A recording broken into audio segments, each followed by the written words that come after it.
সাদ্দামের কথা আপনারা ইতিমধ্যেই গণমাধ্যমে দেখেছেন। সাদ্দাম হোসেন ছাত্রলীগের একজন কর্মী ছিল। তার স্ত্রী নবজাতক সন্তানকে হত্যা করে আত্মহত্যা করে। সাদ্দাম কারাগারে। তাকে একদিনের জন্য বের করে আনবে এমন কোন নেতা ছিল না। তাকে প্যারোলে বের করে নাই। তার স্ত্রী এবং সন্তানের মৃতদেহ কারাগারে গিয়ে সে 5 মিনিটের জন্য দেখতে পেরেছে। যাদের পেছনে সাদ্দামের মতন কর্মীরা গত 15 বছর রাজনীতি করেছে, যাদেরকে সাদ্দামের মতো কর্মীরা নেতা বানিয়েছে, তারা কিন্তু সাদ্দামের পরিবারের খবর নেয় নাই।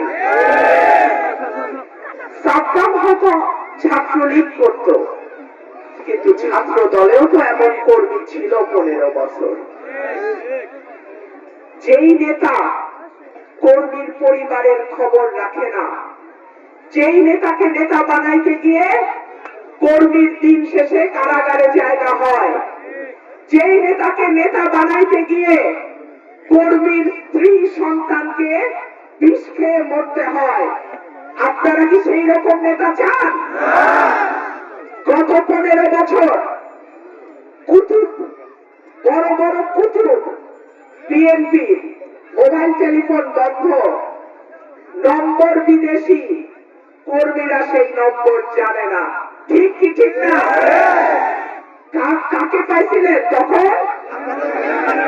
আমাকে পাইছিলেন। নেতা বাছার সময়ও সাবধানে বাইছেন। ভাইরা আমার, সাবধানের পরিণতি যেন বাংলাদেশে কোন দলের কোন কর্মীর কপালে না ঘটে।